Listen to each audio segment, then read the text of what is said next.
Este año, el presupuesto del Estado es de más de 220.000 millones de euros. De esa cantidad, casi el 24% se ha destinado a pagar la deuda y sus intereses, y casi el 10% a pagar las armas, ejército y gases lacrimógenos. ¿Que cómo hemos llegado hasta aquí? Pues bien, rebobinemos un poco. En 2008 se empieza a sentir la crisis en España. Ese mismo año se destinó 50.000 millones de euros para salvar a los bancos, aunque la cifra real seguramente fuera mucho mayor. ¿Pero qué pasará ahora cuando ya tenemos un primer rescate de 100.000 millones de euros? ¿Aún no te has preguntado quién va a pagar las fichas? Bienvenidos a la sociedad en crisis. Hasta ahora nuestra vida era cómoda. Sabíamos que nos estaban robando, pero aún sobraba el dinero. No nos importaba que en nuestro nombre se apoyaran dictaduras, se financiaran masacres. No nos importaba ser parte del engranaje. Mientras lo que sí nos importaba parecía seguir estando al alcance de la mano.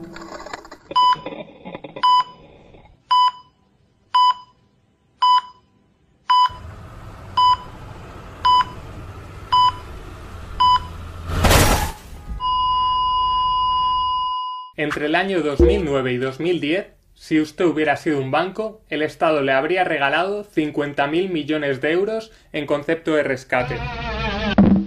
Sin embargo, si eres cliente de estos bancos, el trato que recibirás de estos y del Estado será bien diferente. Perderás tu casa, tus subsidios, tus pertenencias, y aún así tendrás que pagarles por un dinero que nunca existió. Sí, has oído bien, los bancos privados crearon el dinero de la nada, para prestárnoslo y después exigirnos que sea devuelto con un interés añadido. De esta sencilla manera, los bancos se han ido extendiendo por cada rincón del planeta. Pero los banqueros no cometen estos actos fraudulentos imprimiendo billetes en los sótanos de las sucursales.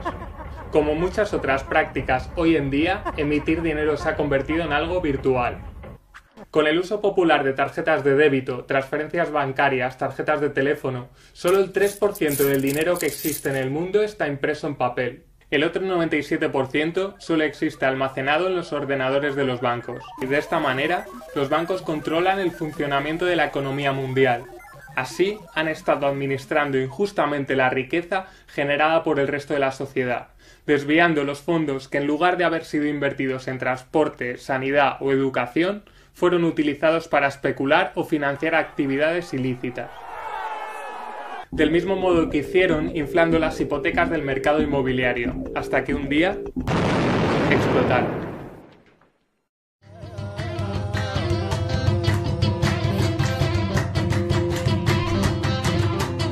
A poca distancia de Canarias se extiende el Sáhara Occidental. España aún es para la ONU el administrador legal del Sáhara. Nunca existió un verdadero proceso descolonizador. Simplemente, en 1975, España abandonó el Sáhara permitiendo a Marruecos iniciar la masacre. Desde entonces, unos 250.000 saharauis viven refugiados en el desierto argelino, en una tierra yerma, árida y estéril, abandonados en un exilio perpetuo. Su dignidad permanece secuestrada por el letargo de la diplomacia internacional. Sin embargo, la situación que viven nuestros hermanos en el Sáhara Occidental es aún más desastrosa.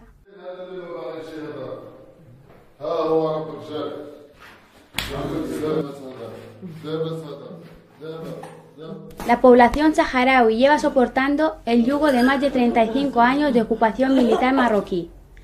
La policía maltrata sin piedad a cualquier sospechoso de defender la causa saharaui.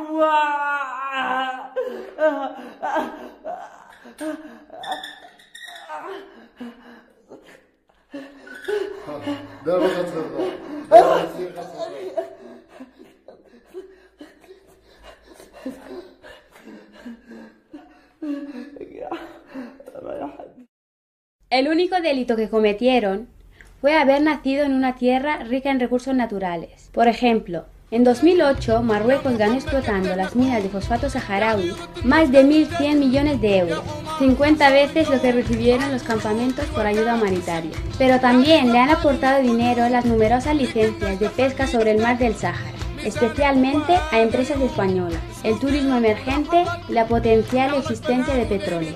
Para proteger todos estos recursos, Marruecos construyó un muro de 2.700 kilómetros, el muro más largo y vergonzoso que la humanidad haya construido jamás, repleto de minas fabricadas en España.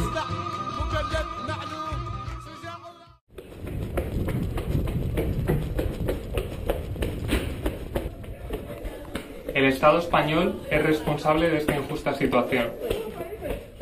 Además de las empresas españolas de armamento, pues cuando el Estado marroquí reprime, lo hace con armas fabricadas aquí, cerca de nuestras casas.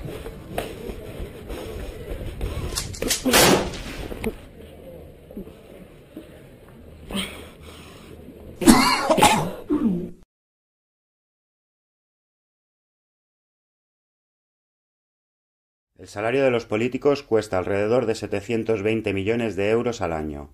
Se estima que en materia de corrupción se llevan 410 millones de euros más, con todo lo que roban en ayuntamientos, diputaciones y otras entidades públicas.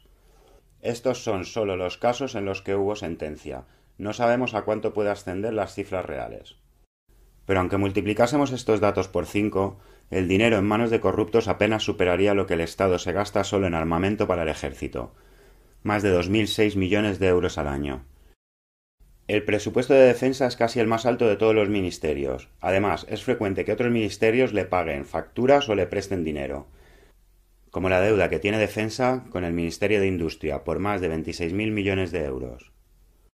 Si sumamos al presupuesto oficial todo lo que está camuflado en otros organismos, podríamos pagarle un sueldo mensual de 1.200 euros a todos los soldados, para que dejaran las armas e hicieran algo útil para la comunidad, y aún así sobraría para mantener 3.150.000 pensiones por desempleo o más. Y en el número 6 del ranking mundial de exportadores de armas,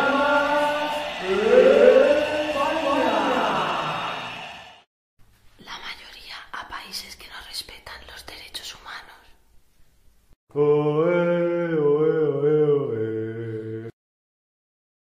A menudo nos hacen creer que la situación que estamos viviendo en Europa es la misma que ocurre en el resto de países. Lo llaman crisis global, cuando en realidad debería decir crisis de Occidente. Mientras Europa y Estados Unidos se derrumban económicamente, otras potencias no menos injustas ocupan su lugar. El estado del bienestar basado en la deuda y la explotación de terceros países ha dejado de ser viable económicamente.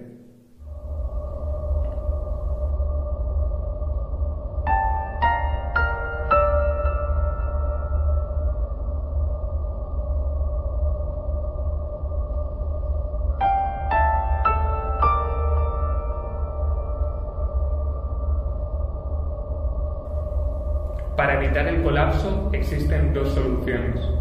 La primera, volvernos más competitivos a cambio de que nuestras vidas sean más precarias, que nuestras condiciones laborales se vuelvan indignantes, que recorten más los servicios sociales y que aumenten más los impuestos.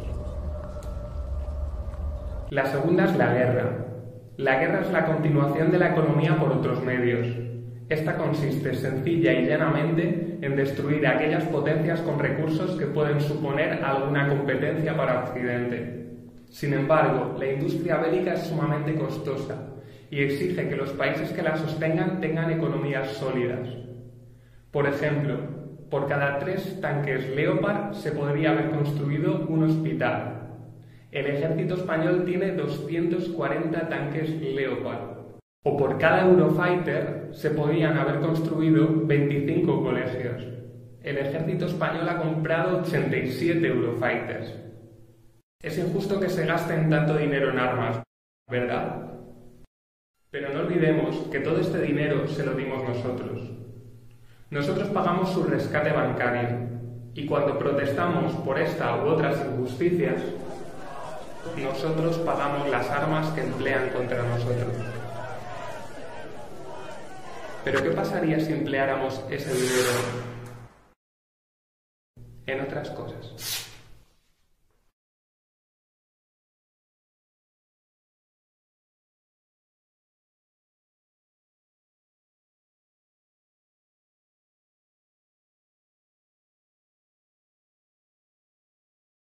Hasta ahora estábamos solos. No era difícil seguir la corriente. Todos lo hacíamos. Pero cuando llegaban los problemas, nos sentíamos acorralados, más pequeños. Teníamos miedo.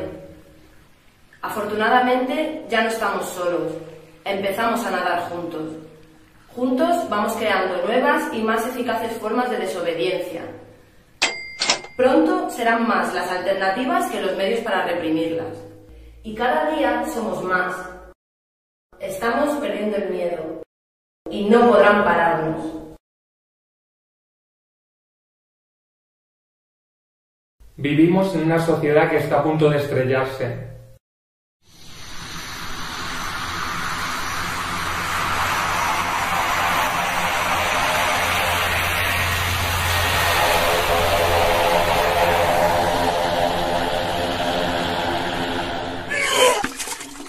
Pero lo importante no es la caída, sino aprender a levantarse. No olvidemos que somos nosotros los que movemos el mundo. Por tanto, hemos de ser nosotros también los que decidamos en qué dirección. Es el momento de sembrar otra cosa, de tomar la vida en nuestras manos. Estamos dibujando alternativas, estamos aprendiendo a decidir en asambleas, recuperando el interés común, los espacios comunes, la alegría en común. No basta con reivindicar. Es preciso transformar. Es hora de pasar de las palabras a los hechos, de la indignación a la acción.